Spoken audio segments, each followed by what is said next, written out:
Welcome to the Daniel Fast Feast. Today I'm sticking in the Indian cuisine category and I'm making Palak Paneer. Now I was trying to be fancy by putting all those spices in one container, which was a big mistake. The spices actually have to go in at different times, so this made it very difficult to season the dish properly. But nevertheless, it's spinach, spices, there's besan, tomatoes, which I'll puree. That small piece is ginger, and then there's tofu. And I'm pointing out the fact that the tofu is actually kind of very porous, and the reason is because it froze in my freezer, and I decided to use it anyway because I learned that tofu that's frozen and defrosted tends to have a nicer texture, so I was willing to give it a try.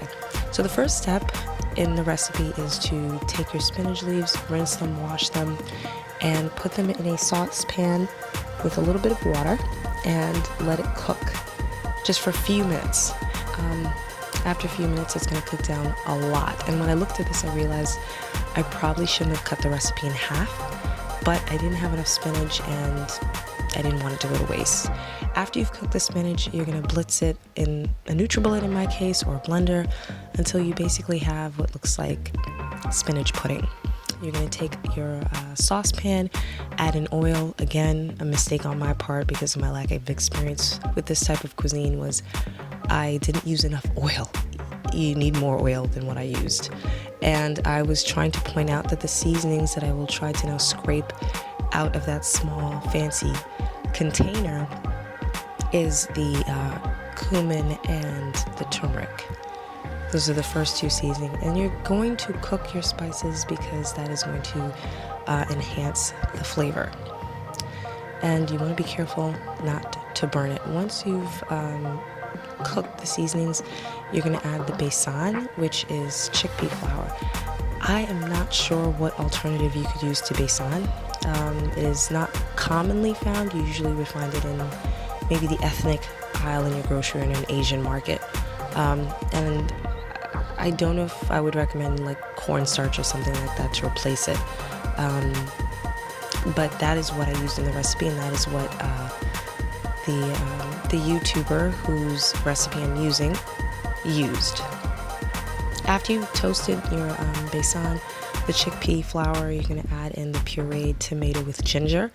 Another mistake I made is she used green chili, which I did not have, so I skipped it, and it's just bland. It needs spice. I was very surprised there wasn't onions and fresh garlic in this recipe. This is a very good candidate for a do-over, but I'm gonna go with the flow. I just kept going, and the next thing I'm adding after the pureed tomato is the chili powder. Again, not enough. I find with maybe this is just my understanding of Indian cooking is it needs a lot of kick, which it lacked with this dish. So I'm definitely eager to try it again with a different recipe. After you've cooked down the tomato sauce and it's kind of become a nice thick consistency, add in the pureed spinach, and then you just mix everything until it's well combined, and it should look something like this. I felt good because it kind of looked like what I've seen in restaurants, kind of, sort of. Very smooth consistency.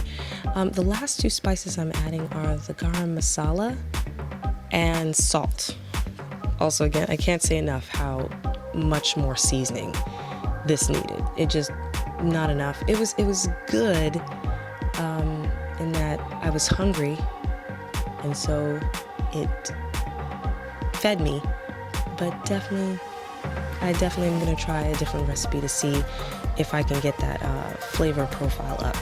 After you've combined your spinach, your tomatoes, all of your spices, then you add in the tofu. I would recommend, what I'm going to do when I do this over is I'm going to cook the tofu so it has better shape. It was very mushy when I bit into it. It held shape, but not well enough. Let it simmer and it's done.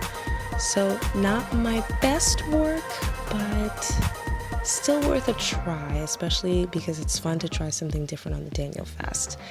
I'll see you in the next one. Bye.